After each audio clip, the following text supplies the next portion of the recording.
Hey there, truth seekers. I'm Larry Litton, your guide through the maze of modern politics and power dynamics on liberty, leadership, and lies. Each episode will challenge the narratives, expose the lies, and celebrate the leaders who champion true liberty. Get ready to question, learn, and maybe even change your mind. So let's dive into the truth together. Good morning from Denver, Colorado this week, folks. I'm making the trek home this morning to return to my bride and my puppy. This is the best part of my coaching engagements, the return home, the reunion.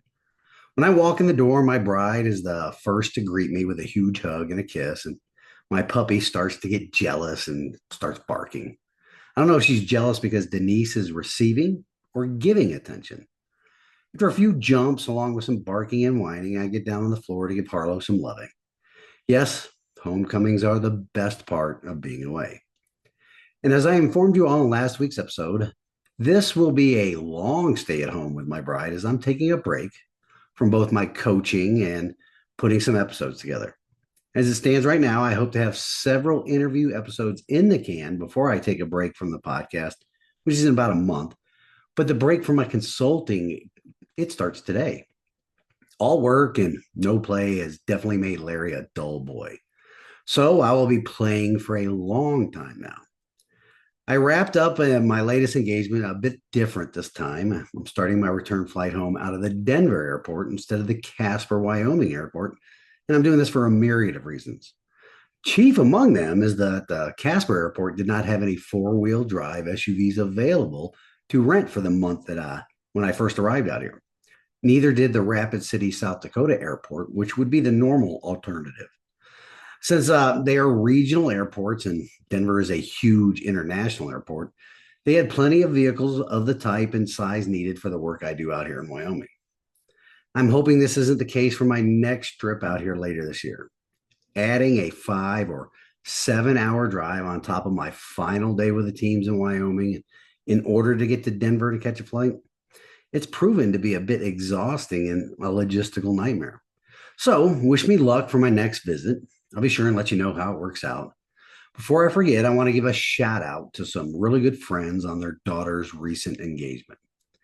I followed the news on social media and congratulated them there, but seeing how they are some of the earliest followers of this show, I made the executive decision to mention it on the program. Sean and Serenity, congratulations once again.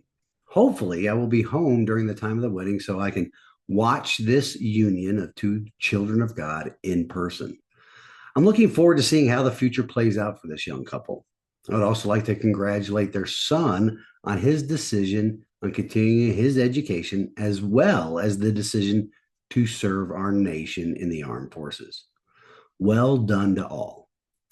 With all that being said, let's take a stand in the arena together again this week, folks, as we discuss leadership accountability and how our current crop of elected officials, they avoid that situation like the plague. In addition to obfuscating the facts of their pretend legislation that always has at its roots the erosion of the people's liberty. So here we go. Welcome to Liberty, Leadership, and Lies, the podcast where we unravel the complex web of politics, power, and deception. Each week, we dive into the stories behind the headlines, exploring how liberty is eroded and the selfishness of our political leaders, as well as the lies that shape our world. Join us as we dissect the truth from fiction by examining the tactics used by the new aristocracy, the political class, at the local, state, and national levels of government as we dare to challenge the status quo. Get ready for thought-provoking discussions, exclusive interviews, and a journey into the heart of what really drives our society. Liberty, Leadership, and Lies, where your understanding of the world begins to change. Tune in every Monday morning and prepare to see beyond the veil. Once again, good morning, everyone. Today, I want to address a critical issue that erodes the foundation of our republic, the hiding of data by government entities and how it destroys public trust. When governments withhold or fail to collect essential data, whether intentionally or through neglect. I think we all know where I feel on this. They create a veil of secrecy that breeds suspicion, undermines accountability, and alienates the very people they serve. We'll discuss the current obfuscation or covering up of data happening right now in our great state of Tennessee, and it is most likely happening in the states across the Republic. If you don't live in Tennessee, you should, as the taxpaying citizens of those other states and that have these education voucher schemes already passed or in the process of being considered, you need to exercise your due diligence and find out this truth for yourselves. But continuing, here in Tennessee, this obfuscation is being done by the very people we elect to serve us in a transparent manner. That would be Governor Lee and his principal mafia-like capos in the General Assembly, Speaker Cameron Sexton, Senate Majority Leader Jack Johnson, along with Lieutenant Governor Randy McNally and House Majority Leader William Lamberth. They are doing it with the misnamed Tennessee's Education Freedom Scholarship Program. It really should be labeled as the special interest legislation that created a school stamps program. But anyway, before we get started, though, let's consider what trust in government means. Trust is built on transparency, not obfuscation, and on accountability. Trust is also built on the belief that public institutions act in the best interests of citizens. Recent reporting here in Tennessee has revealed the obfuscation is in high gear as it relates to the school voucher scheme and not collecting prior private school enrollments of children that are going to be receiving these vouchers. There have been various reasons provided by our elected officials in Nashville for not collecting this data, but considering all the machinations we were witnesses to behind pushing this program through using a special session and placing this tax burden on the people of volunteer state, we must consider other reasons for not collecting this vital data. A nefarious reason for not collecting data on private prior public school enrollment for these school stamp recipients, it could be to obscure the extent to which the program benefits families already enrolled in private schools, potentially masking a subsidy for wealthier households, which are primarily donors to the establishment class in Nashville. And then rather than expanding access for low-income families as they sold to us. By not tracking this data, policymakers or program administrators are avoiding scrutiny over whether the scholarships are primarily redirecting public funds to families who are already affording private education rather than serving the intended purpose, the one they sold us on, of helping underserved students access new educational opportunities. This lack of transparency conceals inefficiencies or misallocations in the program, making it harder to evaluate its true impact and will make it difficult to hold officials accountable for ensuring equitable distribution of funds. When a brand new government entitlement program like the Education Freedom Scholarships fails to collect or share key data, such as whether scholarship recipients were already enrolled in private schools before receiving the funds, it raises red flags, doesn't it? So why does this matter?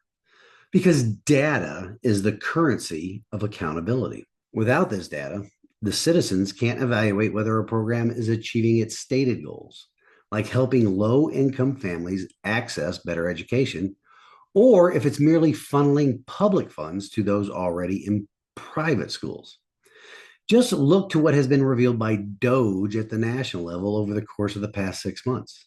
Our government, with its immediate access to our sweat equity through tax policies, has become quite proficient at wasting our tax dollars, in addition to spending it for their personal benefit and not for the people of this country or of this state. So, dear listeners, imagine you're a taxpayer in Tennessee. You're told these school stamp vouchers are designed to give underserved students a chance at private education. But if the state doesn't track whether recipients were already private school students, how can you know if the program is truly expanding access? Or is it just subsidizing families who don't need the help? Hiding or Omitting this data, that obfuscation, it creates a perception that the government has something to conceal. Perhaps that the program benefits wealthier households more than intended. When data is withheld, it stifles informed debate. In the case of the school stamp scheme, without enrollment data, policymakers, educators, and the public cannot have an honest conversation about the program's effectiveness. Is it transforming lives, or is it a poorly disguised giveaway? Without evidence, speculation takes over. But past history of government spending almost inevitably leads us to the latter conclusion. That has caused we, the people, to assume the worst. Maybe the government is covering something up, mismanagement, or worse, deliberately skewing the program to favor certain groups. This assumption isn't just cynicism, it is a natural response when transparency is absent. Studies like those from the Pew Research Center show that trust in government plummets when citizens feel they are being kept in the dark. Only 20% of Americans trusted the federal government to do what's right most of the time in recent surveys. I would be interested to see the Pew Research Center do that same study at the individual state levels, especially after COVID. So let's go over some facts about Tennessee. According to the Tennessee Department of Education, 237 private schools have registered or signaled intent to participate in this school stamp scheme for the 2025-2026 school year. These schools are located in 35 of Tennessee's 95 counties. And according to this legislation, only category 1, 2, or 3 private schools in Tennessee are eligible to accept funds under this Billy's Purchase of a Legacy program. The 35 counties with participating schools represent approximately 36% of Tennessee's counties. That sounds universal, doesn't it? Anyway, at least that is how it was sold to the apathetic voters here, universal access. This leaves 60 counties, which is 64% of 95, without participating private schools. According to the Tennessee Department of Economic and Community Development and other sources, approximately 70 of Tennessee's 95 counties are considered rural, which is typically defined as having a population density below a certain threshold, for example, fewer than 150 people per square mile, or lacking a metropolitan statistical area. To estimate the number of rural counties among the 60 without private voucher scheme participating schools, we can use the proportion of rural counties in Tennessee. Since 70 out of 95 counties are rural, which is approximately 74%, we can assume a similar proportion applies to the 60 counties without participating schools. So it is likely that this scheme vastly benefits non-rural counties in our state. Let's rank the top 5 counties based upon the number of eligible private schools, and it's derived from the most recent data available on the Tennessee Department of Education's website. Number 1 is Shelby County with 50 schools, closely followed by number 2, Davidson County with 43 schools. 3 through 5 are Knox, Hamilton, and Williamson counties, respectively. Accordingly, from this data, we can most likely deduce that rural Tennessee is footing the bill for private education for the primarily wealthiest 5 counties in the state. I would be willing to suggest that the biggest donors to the political establishment here in Tennessee also reside in those counties. Same thing for the organizations funded by out-of-state big money interests. They probably have their headquarters in those counties as well. What do you think? So, and just like we are all now paying to subsidize Ford Motor Company's Blue Oval City, the Tennessee Titans' new stadium, and a myriad of other ventures where the government and those that occupy positions with it, they are picking winners and losers in the free market using our tax dollars against us. Again. Continuing though, hiding data undermines the governing process necessary to the function of our state and our republic. Citizens rely on information to hold elected officials accountable, whether through voting, advocacy, or public discourse. If Tennessee's Department of Education doesn't collect or share data on prior private school enrollment, it's impossible to assess whether the program aligns with its stated mission. This lack of transparency or obfuscation often correctly leads to accusations of cronyism or corruption. For example, if most scholarship funds are going to families already in private schools, critics might argue the program is a backdoor subsidy for the affluent, not a lifeline for the underserved. Without data to refute or confirm this, trust erodes further. As citizens, we feel powerless to verify the truth. So, what's the alternative? Transparency. Governments must collect and share relevant data, even if it reveals uncomfortable truths. For the education voucher program, tracking prior enrollment would allow Tennesseans to see exactly who benefits and whether the program is meeting its goals.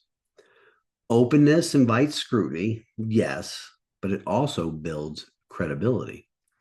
When governments share data, warts and all, they signal they have nothing to hide. This fosters trust, encourages public engagement, and strengthens our Republican form of government. So, in conclusion, hiding data, whether by omission or design, destroys public trust by creating suspicion, stifling debate, and weakening accountability. You all know this is most likely by design, though, right? I'm going to pause right here for a break and come back with something a bit different in the next segment. So stick with me. I'll be right back.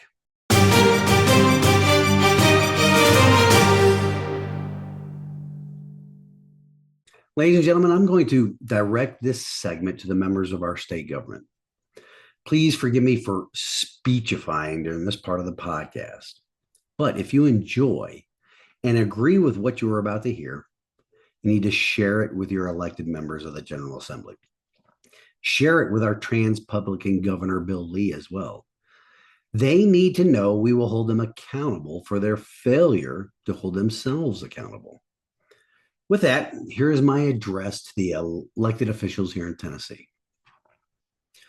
Good morning, elected members of the Tennessee General Assembly and Governor Lee, servants of the people of our awesome volunteer state.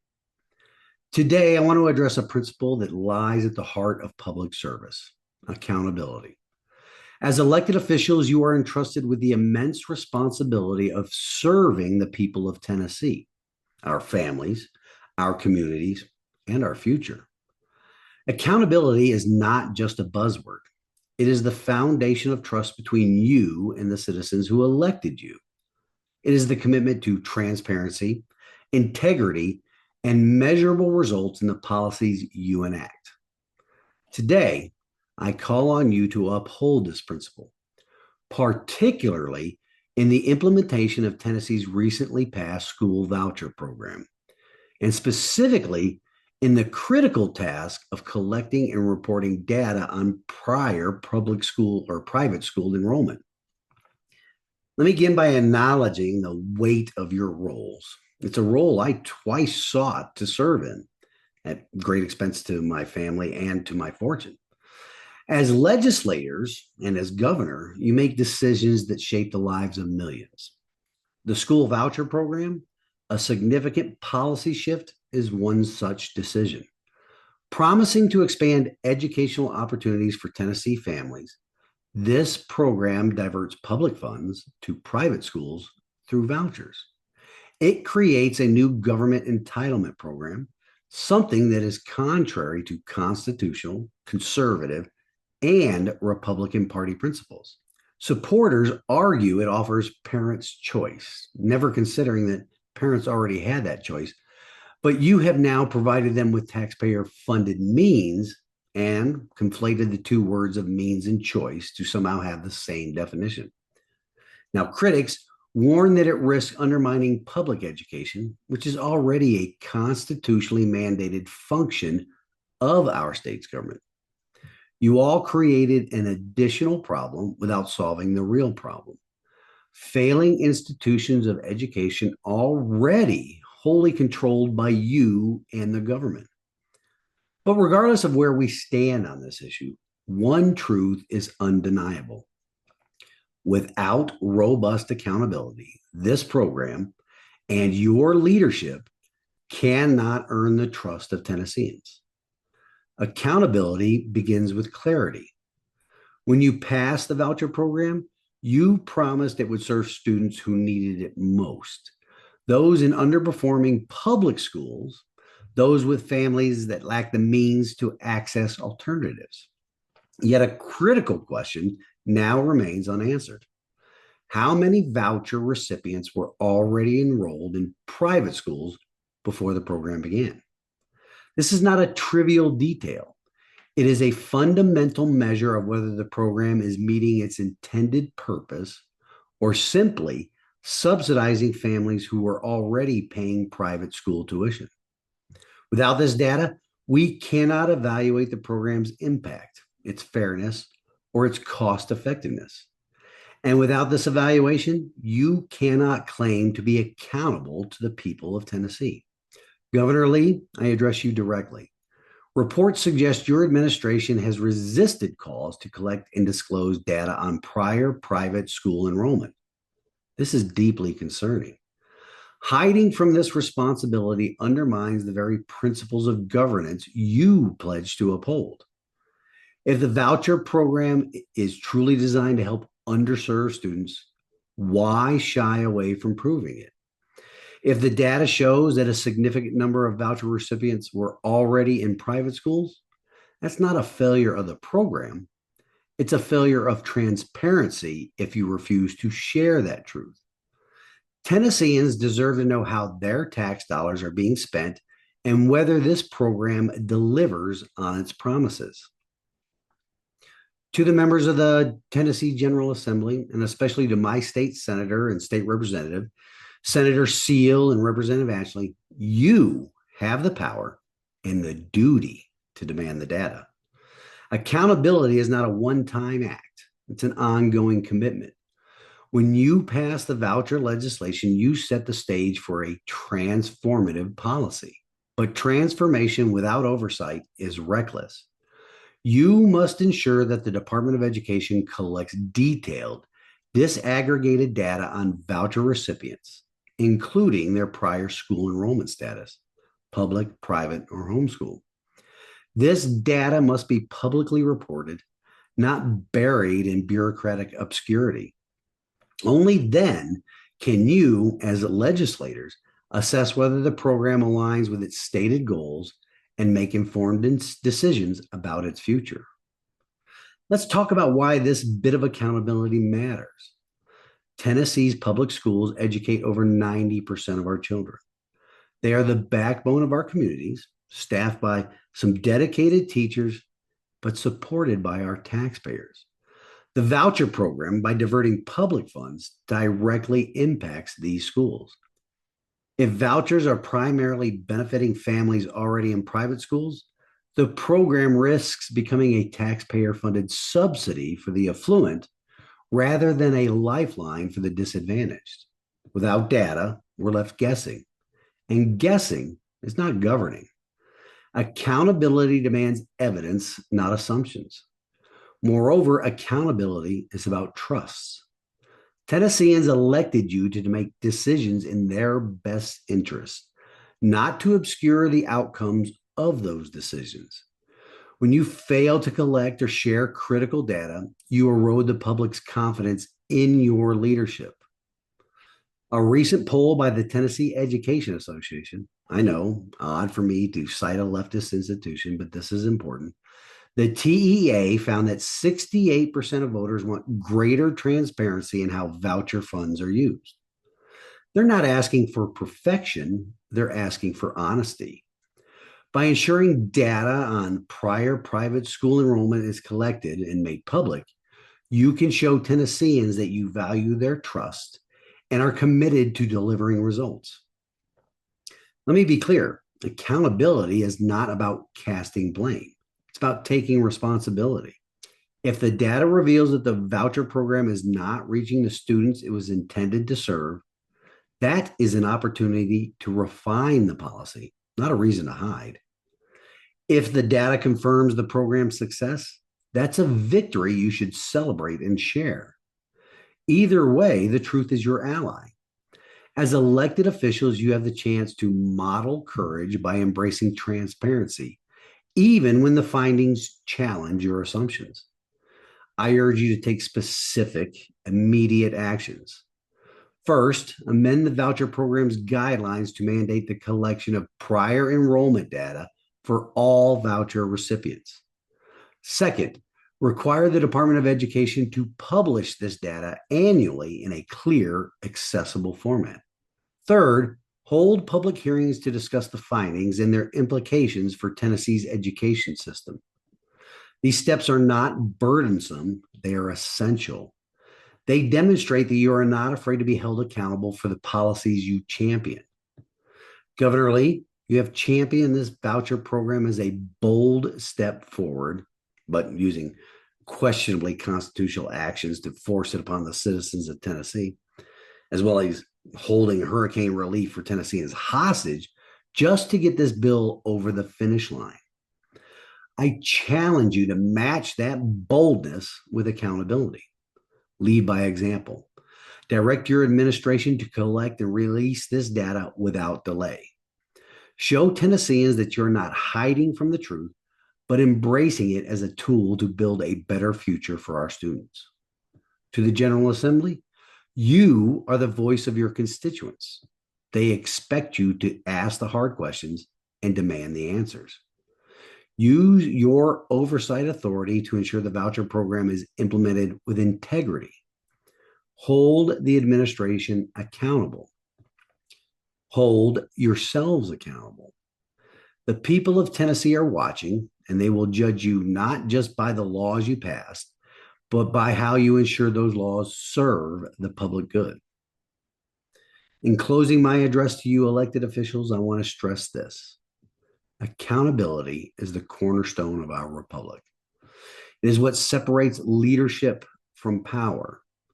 As you navigate the complexities of the voucher program, remember that your duty is not to defend policy at all costs, but to defend the trust of the people who elected you.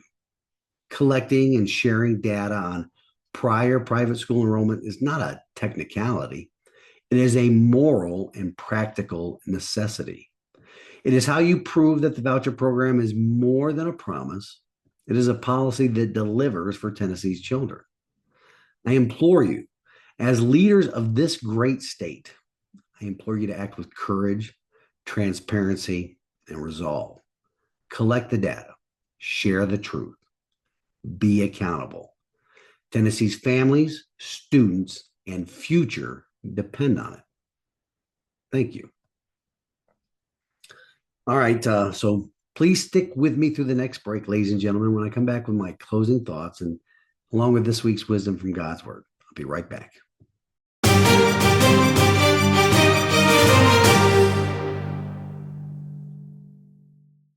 That's it for this week, folks. Don't forget to smash that like button on the Rumble or YouTube version of this episode. As always, if you like the content, please share it on your social media accounts and with everyone in your contact list, especially my address to the governor and the rest of the members of the General Assembly. Once again, though, congratulations go out to my good friends Sean and Serenity, their future son-in-law Brett and daughter Isabel, as well as their son Josiah. I expect to see great things for all of them in the future. Next week's episode will be the kickoff of a multi-part interview with Adam Brandon from the Independence Center. Oh yeah, and before I forget, here's the weekly reminder about the annual Freedom Festival that is scheduled for October 4th over here in Loudon, Tennessee. Again, they already have a bunch of great speakers and entertainers lined up. For more information, visit their website. It is tcgc1776.org. Again, tcgc1776.org. I also want to remind the audience that I'll be taking a break from the show, as well as my work, for the month of August. In closing, this week's wisdom from God's Word comes to us from the Gospel of Matthew, chapter 12, verse 36. But I tell you that everyone will have to give account on the day of judgment for every empty word they have spoken. Accountability is a coin, ladies and gentlemen.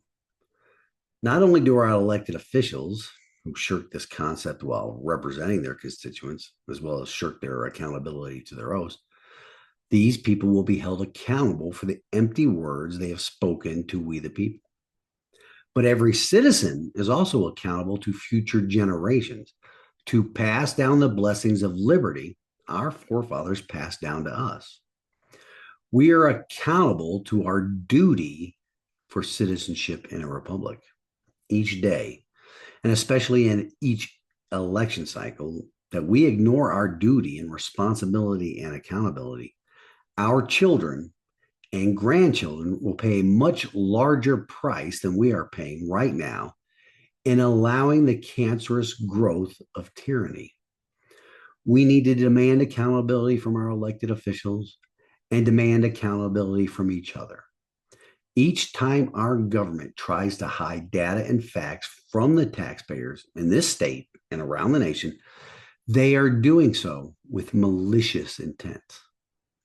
Our call to action today and every day is to demand transparency and accountability from those who serve in elected office. That is why we all must take a stand in the arena. Till next week, Reveille, it's time to wake up.